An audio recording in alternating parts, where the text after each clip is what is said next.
timing. Professor Dr. Mário Jorge Leitão, doutorado na área de Comunicações por Satélite, diretor do INESC Porto, que nos vem falar sobre perspectivas de modernização de serviços na administração local suportada pelas TICs. Muito obrigado. Eu prometo mesmo ser breve, porque também não tenho outra alternativa, mas não queria deixar de começar por agradecer o convite do Sr. Presidente da Câmara de Águeda para proferir esta comunicação, realçar que este é um espaço de partilha de sucessos, não é? Portanto, a iniciativa foi lançada com essa intenção e nós sentimos também que, de alguma forma, demos ao longo dos anos, como instituição INESC Porto, contributos para este sucesso. Eu recordo que nós, há 23 anos, iniciamos um projeto, na altura pioneiro, o SIGMA, Sistema Integrado de Gestão Municipal, que conduziu um conjunto de aplicações, que mais tarde levou à criação de uma empresa, a Medidata, que tem, de facto, uma expressão em termos de mercado nacional e, portanto, de alguma forma, todo digamos, esta realidade, para nós também significa algum contributo para o sucesso e permite-nos também partilhar desse sucesso, já há longos anos que trabalhamos em conjunto com o Dr. Gil Nadais, na altura ainda como vereador, com a arquiteta Marlene Marques. Portanto, uma pequena introdução que eu não deixaria de referir. A minha apresentação ultrapassa um pouco o tema da gestão do território. Ela, de facto, refere-se a questões de disponibilização de serviços no âmbito local e regional, onde, na verdade, os serviços que têm a ver com a gestão do território têm uma importância fundamental. E daí, portanto, a inserção neste tema. Eu vou destacar, digamos, as problemáticas atuais nesta área do IGOV local e regional. Vou referir alguns projetos que são, algumas iniciativas de âmbito nacional que terão que ser necessariamente aproveitadas neste âmbito para potenciar esta área, digamos, dando-lhe oportunidades para cobrir novas áreas, novos desafios. Estamos a falar do cartão de cidadão e da plataforma de interoperabilidade da administração pública, desenvolvida pela Agência para a Modernização Administrativa. E dessa análise decorrerá, portanto, um conjunto de conclusões e de linhas de evolução para o futuro nesta área. Gostaria ainda de referir que algum deste trabalho, a maioria deste trabalho foi feito no âmbito de uma cooperação com a Comissão, de um contrato com a Comissão de Coordenação da Região Norte, no âmbito do qual foi realizado um diagnóstico e, portanto, eu vou também, um diagnóstico na Região Norte, mas eu penso que as conclusões que aí foram feitas para a realidade da Região Norte são completamente extrapoláveis para outras regiões e, apesar de estarmos aqui na Região Centro, isto é uma iniciativa de âmbito nacional e, portanto, é nesse sentido que eu também penso, digamos, fazer sentido apresentar estas conclusões. Nesse diagnóstico, portanto, há uma análise de pontos fortes, fracos, oportunidades e ameaças. Claro que os pontos fracos, enfim, vão emergir. Eu não vou insistir muito sobre eles, portanto, nós estamos aqui numa ocasião de destacar os aspectos positivos, mas vamos ter uma atenção aos pontos fracos, problemas que não podem acontecer neste novo quadro comunitário com o CREN e, por outro lado, e aí sim vou destacar essencialmente os pontos fortes, é sobre eles que vamos tentar potenciar a nossa atividade e as oportunidades que estão aí, digamos, à nossa vista e sobre os quais temos que capitalizar. Bom, enfim, todo o trabalho de modernização administrativa que tem sido o âmbito desta iniciativa foi descrito já em múltiplas apresentações, portanto ela cobre um conjunto de áreas aqui resumidas, evidentemente não vou falar sobre elas, mas elas são o suporte fundamental da oferta de serviços eletrónicos de âmbito local e também regional. Temos aqui que identificar qual a relação entre o fornecedor e o utilizador do serviço e, para além dos serviços autárquicos, enfim, que também já se falou aqui, fornecidos pelas autarquias aos cidadãos, a empresas, que nesta matriz aqui estão indicados como administração a cidadão ou administração a empresa, há que destacar a importância crescente dos serviços entre administrações. Aliás, uma apresentação anterior da CCDRC destacava exatamente a disponibilidade de uma plataforma que, no fundo, o que vai criar é um serviço dentro da administração. Portanto, essa nova dimensão tem que ser compreendida, a sua importância, portanto, na evolução dos serviços.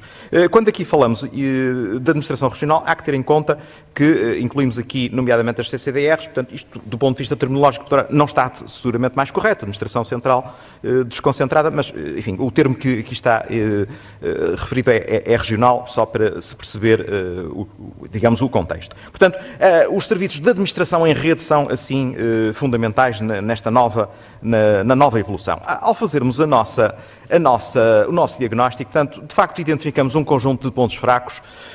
Eu não vou incidir muito sobre eles, mas aqui há alguns que eu tenho mesmo que referir, não é? Que é, quando analisamos a disponibilidade de serviços eletrónicos ao cidadão, destaca-se imediatamente uma reduzida viabilidade da oferta destes serviços. E isto porquê? Porque a dispersão de serviços e a diferença de serviços entre as diversas autarquias não permite que haja uma capacidade de informação ao público sobre a sua disponibilização. Portanto, digamos, um movimento como existe com outros serviços de âmbito nacional, em várias áreas, onde, digamos, essa percepção do público é muito maior. Portanto, há aqui logo um ponto fraco, que é a dificuldade de fazer notar ao público que estes serviços existem, que podem ser utilizados. Por outro lado, também foi reconhecido que os serviços administração a administração são muito embrionários e, portanto, há certo tipo de serviços que, a serem completados na sua totalidade, exigem, portanto, a componente administração a administração, seja local regional, seja também local central. E eu darei exemplo de alguns desses serviços. Estou aqui apenas a destacar alguns desses pontos fracos, porque, na verdade, o tempo é curto. Há um outro aspecto que nós sentimos nesta análise, que é a falta de medidas que conduz à adoção de normas para a troca e integração de informação. E, portanto, a necessidade de se avançar na alguma normalização de alguma informação essencial para que essa troca se faça. Vai ser evidente agora na aplicação da Lei 60 a identificação de qual a informação que é trocada e como é que ela é trocada entre as várias entidades, só para dar um exemplo. E aqui refere-se naturalmente à informação de conteúdo geográfico, e, enfim, também a comunicação anterior foi elucidativa sobre essa importância de entidades que, na verdade, atuam nesta área em termos de normalização, mas ainda há muito para fazer.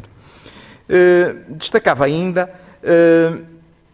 Este é um ponto que também foi destacado, que foi identificado, que é a falta de capacidade em muitos projetos de avaliação de custos-benefícios e análise de sustentabilidade. Houve, de facto, investimentos que foram feitos sem qualquer, digamos, racional de sustentabilidade, de viabilidade económica ou financeira, desde data centers, desde ligações de telecomunicações, que depois, não estando integrados num plano de exploração, acabam por ficar muito subutilizados e, portanto, há problemas legais sobre isso e também estamos a trabalhar sobre essa matéria. Portanto, aqui questões também de reflexão neste novo quadro que têm que se ter em conta. Como pontos fortes, eu não posso deixar, nesta oportunidade, de destacar a existência de casos de sucesso e, portanto, esta iniciativa da Câmara de Águeda pretende exatamente fazer isso. Portanto, ou seja, ao reconhecer casos de sucesso, nós temos que, nesses casos de sucesso, identificar que há fatores replicáveis, porque se não houver fatores replicáveis não serve para nada, não é? Portanto, os casos de sucesso são úteis quando podem ser replicáveis e quando existem componentes reutilizáveis noutros contextos. É por isso que, nesta iniciativa, se foram associadas as instituições que colaboraram com a Câmara e que podem, portanto, também ajudar a que estes desenvolvimentos possam ser instalados e utilizados noutros contextos, e os exemplos de operação, de funcionamento, que obviamente têm a grande vantagem de poder ser, com as devidas adaptações, replicáveis noutros contextos. Portanto, esse é um ponto forte que emerge, portanto, do trabalho que fizemos e que este seminário é, de facto, um exemplo vivo.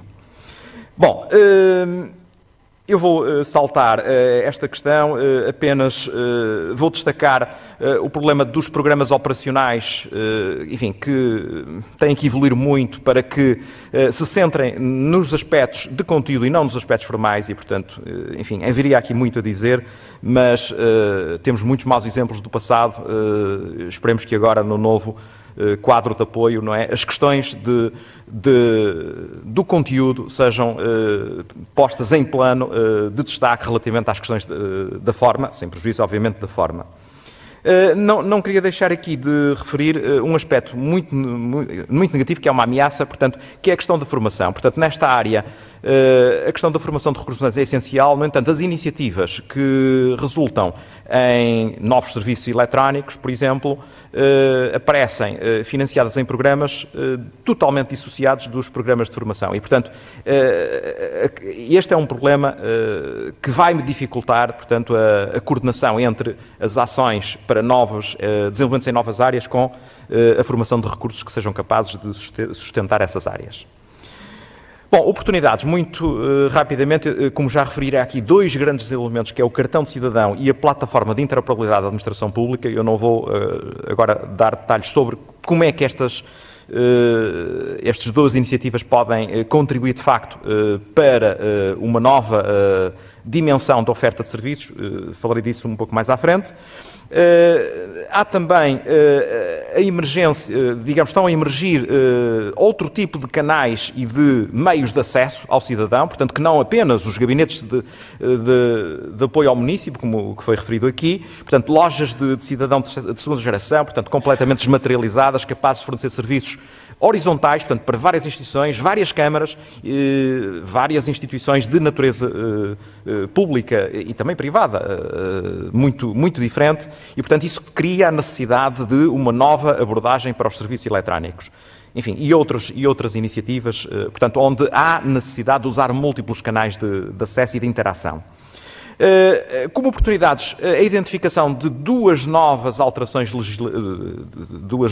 nova legislação, portanto, já foi referido 60/2007, portanto, e com certeza que haverá muita evolução, desenvolvimento em termos de suporte de serviços eletrónicos que decorre desta alteração legislativa. E eu não queria esquecer aqui também a Lei 56/2007, que cria a obrigação da transcrição digital georreferenciada dos planos municipais de ordenamento de território, em que tem que ser destacada, não é apenas o PDM, são os planos subsidiários, portanto, que têm que estar referenciados ao PDM e, portanto, essa é isto tem que estar concluído até setembro de 2008, portanto, é também uma oportunidade, uma pressão da lei e, portanto, em muitas câmaras ainda não têm este requisito de modo nenhum cumprido.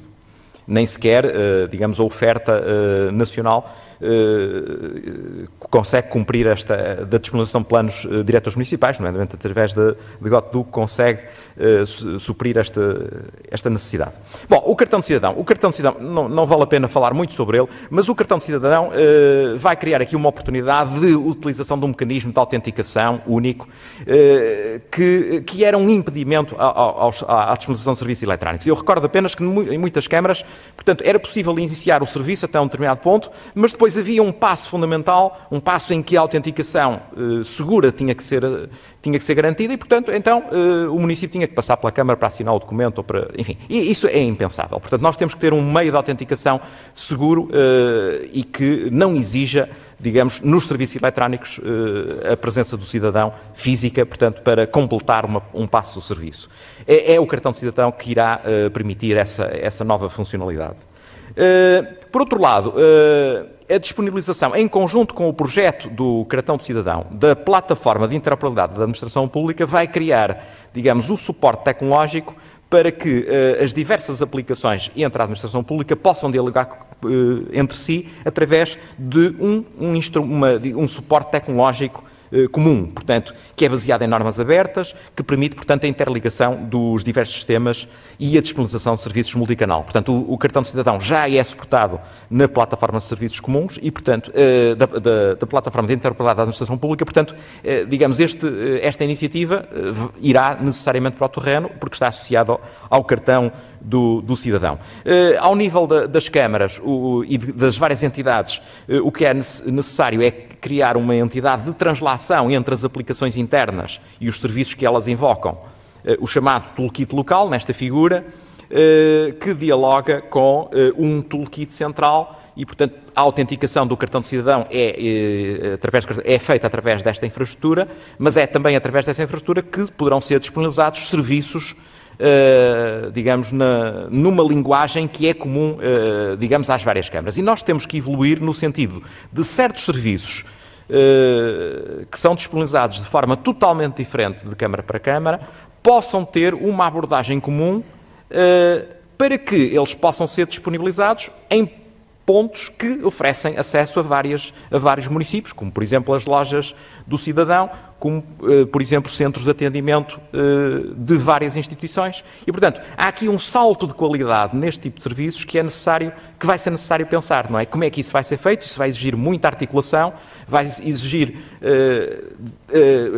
uniformização de coisas tão simples como, por exemplo, as moradas, não é? Como é que as moradas são definidas quando se utiliza uma plataforma comum? Claro que algum deste trabalho já tem antecedentes em projetos desenvolvidos no âmbito das cidades regionais que juntaram várias câmaras, onde estes problemas foram abordados. Portanto, digamos, há aqui uma atividade que não é totalmente nova e aliás, esses projetos tiveram essa enorme vantagem de permitir pôr as câmaras a dialogar umas com as outras, a uniformizar taxas. Portanto, há muito trabalho que já está feito, mas nós temos que dar um salto de qualidade, portanto, que necessariamente tem que andar à volta deste figurino.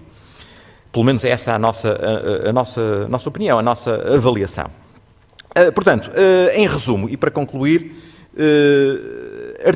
digamos, há aqui várias linhas de orientação a ter em conta: articular a disponibilização de serviços de e-Gov com os projetos e iniciativas transversais de âmbito nacional, compras eletrónicas, faturação eletrónica, enfim, todo um conjunto de projetos que há pouco estavam referidos, que estavam referidos aqui, mas que eu não tive tempo de destacar. Promover uma oferta global de serviços de referência, portanto, só esta oferta global, só havendo uma oferta global e generalizada, permitirá ter as condições de percepção no cidadão da sua disponibilidade e, portanto, aumentar o número de cidadãos que acedem através deste canal. Usar crescentemente as plataformas multicanal, as lojas de cidadão, que serão instaladas por todo o país nos próximos anos. Promover serviços administração com integração vertical de dados. Estamos aqui a falar da quantidade de informação que as câmaras enviam para diferentes entidades que poderia ser integrada numa plataforma deste tipo, nas áreas financeiras, urbanística e pessoal, e, portanto, há todo um esforço também de definição de quais são os formatos que podem ser comuns para mais do que uma entidade, não têm que ser diferentes, muitas vezes a informação é basicamente a mesma, não é? Assegurar a desmaterialização total de processos, portanto, ou seja, muitas vezes nós temos projetos que desmaterializam dentro da Câmara, mas a entrada ainda, muitas componentes são feitas em papel, em suporte em papel, e, portanto, o scanner tem que desaparecer, não é? Portanto, a entrada tem que ser digital, portanto, este é um esforço também muito significativo. Serviços de disponibilização e gestão de planos municipais de ordenamento do território, uma área, digamos, fundamental neste painel. O incentivar da democracia eletrónica, também uma comunicação que será apresentada a seguir. Promover a reutilização de resultados e disseminação de boas práticas. Enfim, este seminário é um bom exemplo. E, finalmente, eu gostaria também de concluir com a necessidade de destacar nos mecanismos de avaliação a utilização de mecanismos de diagnóstico e avaliação de uma forma sistemática no início dos projetos, no fim dos projetos. Isso seria essencial que os próprios programas de financiamento recorressem a estes mecanismos para, no fundo, aferir, digamos, o valor acrescentado dos projetos à entrada e na sua conclusão. Portanto, mais uma vez, agradeço à Câmara a oportunidade para esta comunicação e terminava. Obrigado.